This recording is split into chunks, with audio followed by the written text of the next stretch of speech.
2-3 दिन गुजर गए, कोई खास वाकया पेश नहीं आया। इसी दौरान दुकानदार आपस में बातें कर रहे थे कि उन गुंडों के खिलाफ कोई कार्रवाई हुई या नहीं। अगर कोई कार्रवाई हुई थी तो पुलिस ने उन्हें क्यों नहीं बताया। और फिर एक रोज दिन के 11 बजे के करीब 2 पुलिस वाले शार्क की दुकान पर पहुंच गए। शार्क तुम्हारा नाम है? एक पुलिस वाले ने पूछा। उसके लहजे में फिरौनियत थी। हाँ, क्या बात है? शार्क ने उसके लहजे से मरूब हुए बगैर पूछा। थानेदार साहब ने बुलाया है तुम्हें, पुलिस वाले ने कहा। गुंडों के खिलाफ रिपोर्ट तुमने ही लिखवाई थी? हाँ, रिपोर्ट तो सब दुकानदारों ने लिखवाई थी, शार्क ने कहा।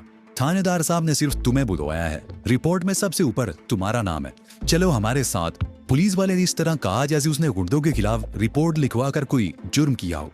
तुम चलो, मैं थोड़ी देर में आता हूँ, शार्क बोला। थानेदार तुम्हारे बाप का नौकर नहीं जो तुम्हारे इंतजार में बैठा रहेगा, हमारे साथ चलो, पुलिस वाले ने कहा। अच्छा चलो। शार्क ने साथ वाली दुकान पर देखा, हनीफ नहीं था। उसने अपने मुलाजिम लड़के को हदायत दे दी और पुलिस वालों के साथ चल दिया। जब वो थाने पहुंचा तो पुलिस वाले एक जेब दराज की धुनाई कर रहे थे, जिसे दाता दरबार के सामने बाजार में एक आदमी की जेब काटते हुए पकड़ा गया था। शार्क एसएचओ के कमरे में दाखिल होने लगा तो कांस्टेबल ने उसे रोक दिया। यहीं रुको, मैं थानेदार साहब को बता दूं। कांस्टेबल 5 मिनट बाद एसएचओ के कमरे से बाहर आया। थानेदार साहब मसरूफ हैं, बाहर खड़े हो जाओ एक तरफ, फारिग होकर तुम्हें बुलाएंगे, उसने कहा। वहाँ बैठने की कोई जगह न थी। शार्क बरामदे में ही खड़ा रहा। 1.5 घंटा गुजर गया। वो खड़े खड़े थक गया था। इंस्पेक्टर के कमरे से बातों और कैकों की आवाजें सुनाई देती रही थी। शार्क ने पुलिस वाले से 2-3 मरतबा कहा, मगर उसे हर मरतबा यही जवाब मिला कि थानेदार साहब फारिग होंगे तो बुला लेंगे। मिलाकर मजीद आधा घंटा गुजर जाने के बाद 2 आदमी कमरे से निकले। उनमें से एक वकील था जिसने सफेद पतलून और सफेद शर्ट पहनी हुई थी। गले में स्याह रंग की टाई थी और गर्मी के बावजूद उसने काला कोट पहन रखा था। दूसरे आदमी ने जीन्स और नीली शर्ट पहनी हुई थी। शर्ट पर आर्नल्ड की तस्वीर का अक्स बना हुआ था। उस नौजवान के बाल खासे लंबे थे। उम्र 25 के लगभग रही होगी। उनके निकलने के तकरीबन 15 मिनट बाद इंस्पेक्टर ने शार्क को बुलवा लिया। पहली मरतबा तुम्हें मुंशियात फरोशी के इल्जाम में पकड़कर लाया गया था, थानेदार ने उसे सामने आते हुए कहा। फिर तुमने दूसरे आदमियों के साथ मिलकर रफीक नामी एक आदमी को जदोकोब किया और उसे एक झूठे इल्जाम में पुलिस के हवाले कर गए। और फिर तुम लोगों ने दंगा फसाद और शेरे पहलवान के आदमियों के खिलाफ झूठी रिपोर्ट लिखवाई। मैंने तहकीकात कर ली है, पहलवान और उसका कोई आदमी उस रोज उस इलाके में नहीं था। किसी के खिलाफ झूठी रिपोर्ट लिखवाने का मतलब समझते हो? ये झूठी रिपोर्ट नहीं है जनाब, शार्क ने कहा। आप चौक पर आकर लोगों से पूछे, वो शेरे पहलवान के आदमी थे। उनमें से एक को तो मैंने पहचान लिया था। उन्होंने आंखियों से हमला किया था और तोड़फोड़ भी की थी। और तुम शायद भूल गए हो कि उस शेरे पहलवान ने तुम्हें बचाया था। वो तुम्हारे साथ नेकी ना करता तो आज तुम कम अज कम 6 माह के लिए जेल में जा चुके होते, थानेदार ने कहा। उस वक्त भी मुझे शेरे पहलवान के आदमियों ने फंसाने की कोशिश की थी, शार्क ने कहा। मेरी दुकान पर हीरोइन उन्हीं लोगों ने रखवाई थी और बाद में छापा भी उन्हीं ने पड़वाया था। ना तो ये बता शेरे पहलवान को तुमसे क्या दुश्मनी हो सकती है, थानेदार ने उसे घूरा। वो मुझे मजबूर करता रहा कि मैं अपनी दुकान पर उसके एजेंट की हैसियत से हीरोइन फरोख्त करूं, क्योंकि उससे पहले यहाँ पान की दुकान थी और ये दुकान उनका मुंशियात फरोशी का बहुत बड़ा अड्डा था। मेरे इनकार पर उसने मुझे इस तरह परेशान करना शुरू कर दिया, शार्क ने कहा। शेरे पहलवान जैसे लोगों के हाथ बहुत लंबे होते हैं। उससे किसी न किसी तरह मुफाहमत कर लो और उसके साथ मिलजुल कर रहना सीखो। हमें भी आराम से काम करने दो, इंस्पेक्टर ने कहा। क्या किसी जराइम पेशा आदमी के खिलाफ शिकायत करना जुर्म है, शार्क ने पूछा। मुझे ये इंस्पेक्टरी तोहफे में नहीं मिली, इंस्पेक्टर ने उसे घूरा। मेरी जिंदगी गुजर गई है पुलिस में और मैं अच्छी तरह जानता हूँ कि कौन शरीफ है और कौन जराइम पेशा। तुम्हारा पूरा रिकॉर्ड मेरे पास मौजूद है। मैं तुम्हें आखिरी मर्तबा वार्निंग दे रहा हूँ, आइंदा मुझे थाने में तुम नजर ना आओ। जाओ, दफा हो जाओ यहाँ से। शार्क चंद लम्हे अजीब सी निगाहों से उसकी तरफ देखता रहा, फिर खामोशी से थानेदार के कमरे से निकलकर थाने से ही बाहर आ गया। जब वो दुकान पर पहुंचा तो 2 बज चुके थे। पड़ोसी दुकानदार हनीफ वहां मौजूद नहीं था। दूसरे दुकानदार को पता नहीं चल सका कि शार्क को पुलिस वाले थाने ले गए थे। हनीफ तकरीबन 4 बजे आया। उसने बताया कि उसके बच्चे की तबीयत ठीक नहीं थी और वो उसे लेकर हॉस्पिटल चला गया था। शार्क ने उसे सूरत-ए-हाल से आगाह किया तो उसके चेहरे पर भी परेशानी के तासरात उभर आए। इसका मतलब है डीएसपी से मिलना पड़ेगा, वो बोला। वो इस इंस्पेक्टर का भी उस्ताद है, शार्क ने जवाब दिया। मुझे मेरे वालिदैन के कत्ल के इल्जाम में उसी ने तो सजा दिलवाई थी। वो उस वक्त लुआरी का इंस्पेक्टर हुआ करता था। ठीक है शार्क बाबू, हरीफ ने कहा। इस मर्तबा तो सबर कर लो, आइंदा कोई बात हुई तो फिर ऊपर तक जाएंगे। उसके 2-3 रोज बाद रात के वक्त शार्क को फिर पुलिस ने पकड़ दिया। उस रोज वो 10:30 बजे दुकान बंद करके गाड़ी की तरफ रवाना हुआ था। उसने जो पार किया ही था कि 2 पुलिस वाले अचानक ही कहीं से निकलकर उस पर झपट पड़े। शार्क को समझने का मौका दिए बगैर उन्होंने शार्क की धुनाई शुरू कर दी और खींचते हुए थाने ले गए। कुछ लोगों ने पुलिस वालों को शार्क पर झपटते हुए देखा था, लेकिन उन्होंने मुदाखलत इसलिए नहीं की थी कि वो पुलिस वाले थे और गालिबन यही समझे थे कि शार्क कोई जराइम पेशा था जिसे पुलिस वालों ने इस तरह पकड़ा था। इंस्पेक्टर थाने में नहीं था। शार्क को हवालात में बंद कर दिया गया। रात 1 बजे इंस्पेक्टर किसी मार्ग से वापस आया तो शार्क को उसके सामने पेश किया गया। अब क्या किया है इसने? इंस्पेक्टर ने खूनख्वार निगाहों से उसकी तरफ देखा। टांगों वाले अड्डे पर चुपकर ईरवन बेच रहा था। एक हेड कांस्टेबल ने कहा। इसके साथ 2 गाहक थे जो हमें देखते ही दाले की तरफ भाग गए। इसने भी भागने की कोशिश की थी मगर हमने इसे मौका नहीं दिया। इसके कब्जे से ईरवन की ये पुड़ियां निकली हैं। 200 ग्राम तो होंगी। मालूम होता है बाकी माल बेच दिया था। उसने चंद पुड़ियां जेब से निकाल कर मेज पर रख दी। ये झूठ है सर जी, शार्क चीखा। वह तो दुकान बंद करके घर। इंस्पेक्टर ने बात मुकम्मल करने का मौका दिए बगैर उसके मुंह पर जोरदार थप्पड़ मार दिया। अब तो तुम्हारा हिमायती भी इस दुनिया में नहीं रहा। किसको बुलाओगे अपनी सिफारिश के लिए? इंस्पेक्टर ने कहा और फिर हेड कांस्टेबल की तरफ मुड़ गया। बंद कर दो, इसे चालान बनाकर सुबह अदालत में पेश कर दिया जाएगा। मलिक गफूर अपने कमरे में है? नो सर, वो तो गश्त पर गए हैं, हेड कांस्टेबल ने जवाब दिया। सुबह मुझे हाई कोर्ट जाना है। मलिक गफूर से कहना इसे अदालत में ले जाकर पेश कर दे, इंस्पेक्टर ने कहा। ठीक है जनाब, हेड कांस्टेबल ने कहा और फिर शार्क का हाथ पकड़ दिया। चल लो इंस्पेक्टर। शार्क ने थानेदार की तरफ मुड़कर कहा, तुम पछताओगे। आज मेरे साथ तुम्हारी ज्यादती का आखिरी दिन है। तुम भी जानते हो कि जब किसी शरीफ आदमी को मुजरिम बनने पर मजबूर किया जाए तो वो बहुत खतरनाक हो जाता है। अब कोई मेरी सिफारिश बनकर नहीं आएगा। अब मैं तुमसे रहम की भीख भी नहीं मांगूंगा। इस केस में मुझे कितनी सजा दिलवाओगे? जेल से निकलने के बाद मैं बहुत बदल चुका हूँगा और फिर सबसे पहले मेरी मुलाकात तुमसे होगी। उसके बाद मैं तुम्हारे सरप्रस्त शेर पहलवान से निमटूंगा। बंद कर दो इसे, दिमाग खराब हो गया इसका, इंस्पेक्टर ने मुस्कुराते हुए कहा। हेड कांस्टेबल शार्क को खींचता हुआ इंस्पेक्टर के दफ्तर से निकाल कर ले गया। शार्क ने इस मर्तबा कोई मुजामत नहीं की। उसे हवालात में बंद कर दिया गया। शार्क को सुबह अदालत में पेश कर दिया गया। उस पर मुंशियात फरोशी का इल्जाम था। मजिस्ट्रेट ने पहली ही पेशी पर उस केस का फैसला कर दिया और फिर उसे 15 दिन के लिए जेल भेज दिया गया। शार्क को देखकर जेलर के चेहरे पर अजीब से तासरात उभर आए थे। मैंने तुम्हारी फाइल देखी है, जेलर ने कहा। तुम पर मुंशियात फरोशी का इल्जाम है, यकीन नहीं आता। बात बातें ऐसी होती हैं जिन पर यकीन करना पड़ता है जेलर साहब, शार्क ने जवाब दिया। जब मैं पहली मर्तबा यहाँ आया था तो उस वक्त भी आपने गालिबन ऐसे ही अल्फाज कहे थे। 12 साल के एक लड़के को अपने माँ बाप के कत्ल के इल्जाम में उम्र कैद की सजा हो सकती है, तो एक जवान आदमी को मुंशियात फरोशी के जुर्म में सजा क्यों नहीं हो सकती? वो चंद लम्हों को खामोश हुआ, फिर बात जारी रखते हुए कहने लगा, जब मैं पहली मर्तबा यहाँ आया था तो सिर्फ 12 साल का था। ये वो उम्र होती है जब इंसान को अपना शऊर भी नहीं होता। वो अपने अच्छे बुरे को भी नहीं समझ सकता। बड़ों की उंगली पकड़कर चलता है। उस उम्र के बच्चे को तो अकेले घर से भी नहीं निकलने दिया जाता। मैंने इस 4 दीवारी के अंदर होश संभाला, फिर दुनिया इन दीवारों तक महदूद थी। मेरे सर पर यही मुख्तसर सा आसमान था। मैंने खूनख्वार दरिंदा नमा लोग भी देखे और आप जैसे मोहब्बत करने वाले ऑफिसर भी देखे। मैंने यहाँ रहकर BA की डिग्री तो हासिल कर ली, लेकिन दुनिया में रहने का सलीका आ जाया। जब मैं यहाँ से बाहर निकला था तो उस वक्त यही समझा था कि इस दुनिया में रहने वाले सब आप जैसे होते हैं, इंसानियत से मोहब्बत करने वाले, मुखलिस। लेकिन बाहर रहकर इन चंद महीनों में मुझे तजर्बा हुआ कि ये दुनिया खूनख्वार बेड़ियों से भरी हुई है। आपकी तरह के इंसान को तो मोटरों के नीचे कुचल दिया जाता है और किसी खुशफहमी का शिकार मुझ जैसे लोगों को कठपुतलियां बना दिया जाता है। उन्हें गिनौने मकासद के लिए इस्तेमाल किया जाता है। मैंने कठपुतली बनने से इनकार कर दिया था। उन चंद महीनों में मुझे सिर्फ ये तजर्बा हुआ है कि इस दुनिया में सिर्फ 2 तरह से जिंदा रहा जा सकता है, कठपुतली बनकर या वो पूरी इसरार कुव्वत बनकर जो उन कठपुतलियों को अपनी उंगलियों पर नचाते हैं। तुम 15 दिन के लिए यहाँ आए हो, जेलर ने कहा। इसी दौरान मैं कोशिश करूंगा कि एक बार फिर तुम्हें कुछ समझा सकूं। तुम एक अच्छे इंसान और बहुत अच्छे इंसान बन सकते हो। शार्क दिल्ली दिल में मुस्कुरा दिया। उस जेलर को भी शायद दुनिया का तजर्बा नहीं था। उसके शब रोज भी तो जेल के इस हिसार में गुजरते थे। 3 रोज बाद वार्डन ने उसे आवाज दी, शार्क तुम्हारी मुलाकात आई है। कौन है? शार्क ने पूछा। वैसे उसे समझने में देर ना लगी कि वो मरियम ही होगी। उस रात पकड़े जाने के बाद शार्क ने गाय इतला नहीं भिजवाई थी और ना ही बाद में उसे खबर की थी। 2-3 दिन तक रोती पीटती उसके बारे में मालूमात हासिल करने की कोशिश करती रही होगी और बिलाकर उसे पता चल गया होगा कि वो जेल में है और मुलाकात के लिए दौड़ी चली आई थी।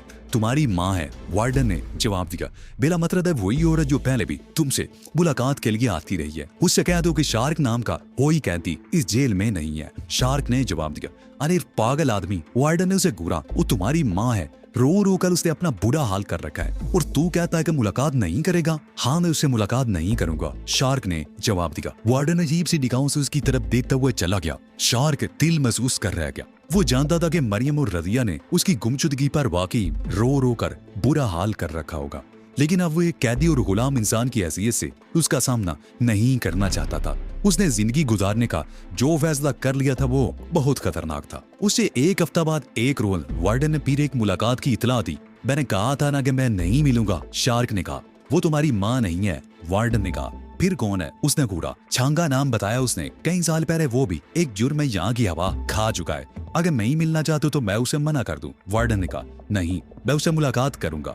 शार्क अपनी जगह से उठ खड़ा हुआ। वो छांगा नाम के किसी आदमी को नहीं जानता था। वार्डन के कहने के मुताबिक कई साल पहले वो किसी जुर्म में जेल की हवा भी खा चुका था। शार्क हैरान हो रहा था कि वो कौन हो सकता था।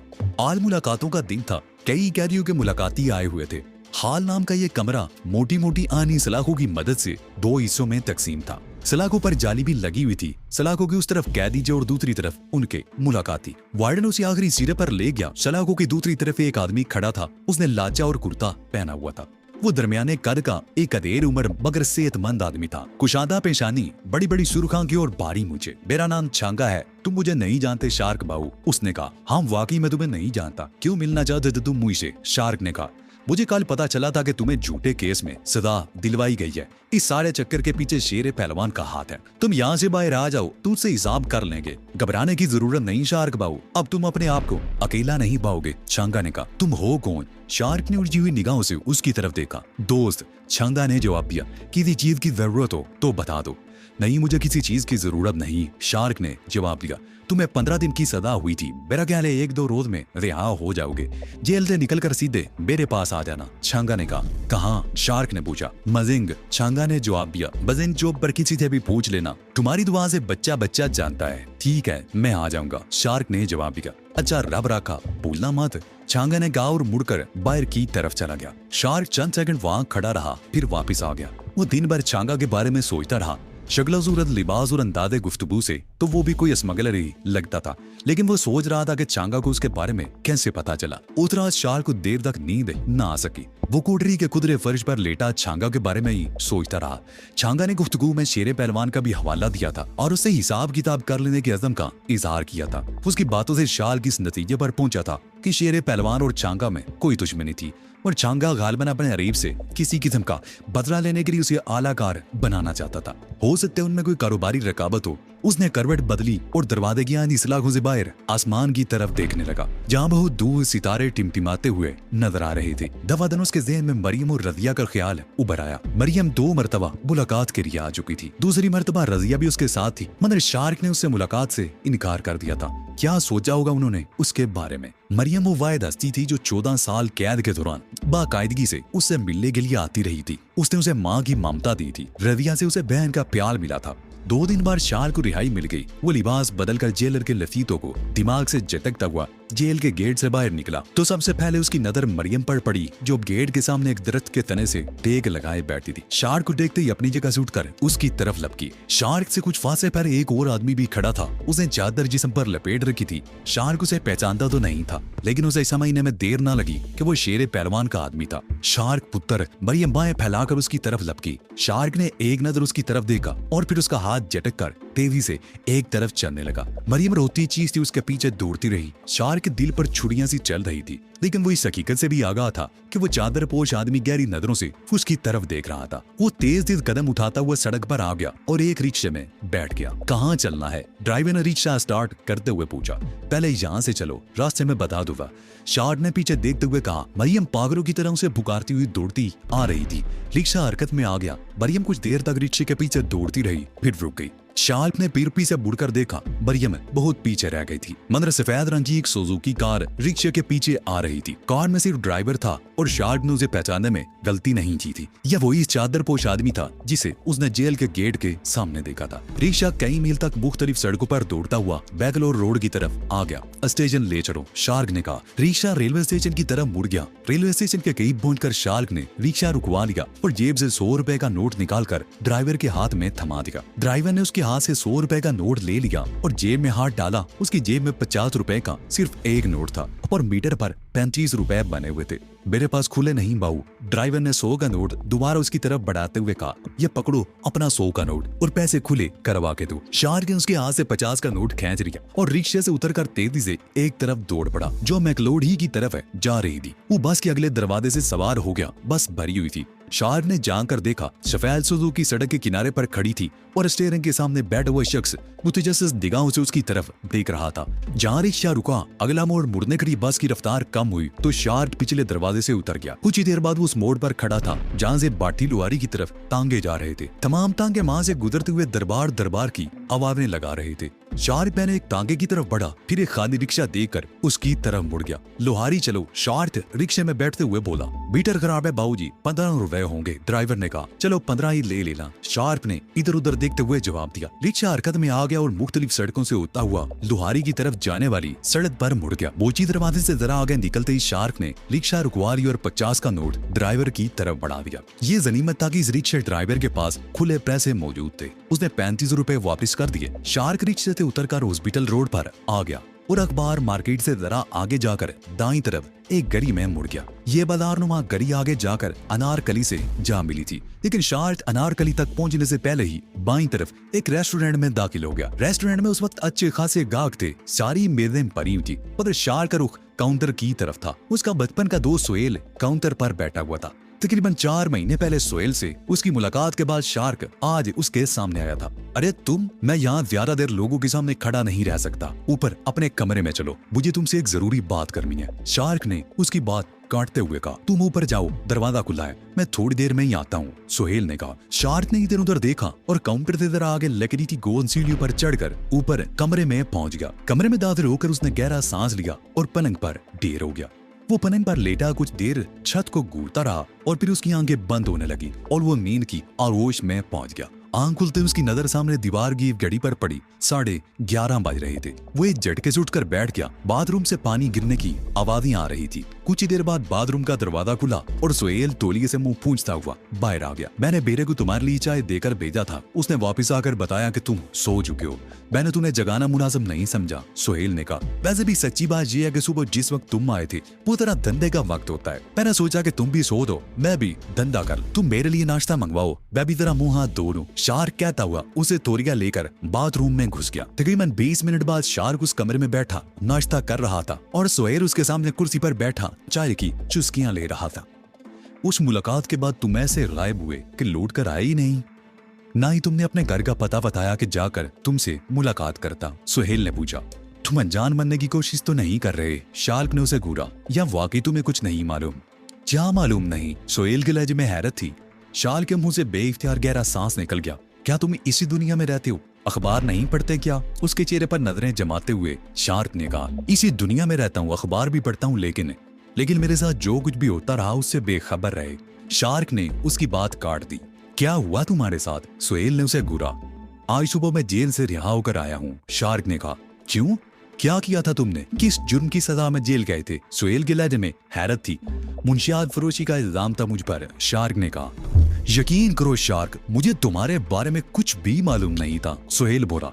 शार्क चंद में खामोश रहा, फिर अपने साथ पेश आने वाले वाकयात की तफसील बताने लगा। वो कह रहा था, शेरा पहलवान और पुलिस वालों ने मिलकर मेरी जिंदगी की राहें बदल डाल दी हैं। अब मैंने फैसला कर लिया है कि वही बनूंगा जो ये लोग मुझे बनाना चाहते थे, लेकिन ये लोग मुझसे कोई फायदा नहीं उठा सकेंगे। मैं इनकी जड़ें तक खोद डालूंगा। यकीन करो शार्क, सोहेल उसके खामोश होने के बाद बोला, कुछ इस किस्म की खबरें अखबार में पढ़ता तो रहा हूँ, लेकिन मेरे ख्वाबो ख्याल में भी नहीं था कि वो तुम हो सकती हो।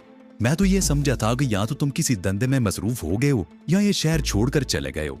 और अफसोस की बात तो यह है कि एक शहर में रहते हुए भी मैं तुम्हारे हालात से ही बेखबर रहा। खैर छोड़ो इस बात को, ये सब पुरानी बातें हो चुकी हैं, लेकिन ये बताओ कि तुम मेरी क्या मदद कर सकते हो? शार्क ने कहा। तुमने जो फैसला किया है वो अगरचे दुरुस्त नहीं है, लेकिन एक दोस्त होने के नाते मैं तुमसे दामन छुड़ाने की कोशिश नहीं करूंगा। वैसे मेरा मशवरा यही है कि जो कुछ हुआ भूल जाओ, कहीं और चले जाओ। तुमने किस रास्ते पर चलने का फैसला किया है वो बहुत खतरनाक है। सोहेल ने कहा। कैसे भूल जाऊं यार? शार्क ने गहरा सांस लेते हुए जवाब दिया। मेरे दिल पर इतने जख्म लगे हैं जिनका तुम अंदाजा ही नहीं लगा सकते। जेल से बाहर आने के बाद मैंने शराफत की जिंदगी गुजारने की कोशिश की थी, लेकिन मुझ जैसे लोग शराफत की जिंदगी नहीं गुजार सकते। उन्हें उन खतरनाक रास्तों पर धकेल दिया जाता है जिन पर मुझे धकेला गया है। सोचनो शार्क सुहेल ने उसके चेहरे पर नजरें जमा दी। मैंने बहुत सोच समझ कर फैसला किया है, शार्क ने ठोस लहजे में जवाब दिया।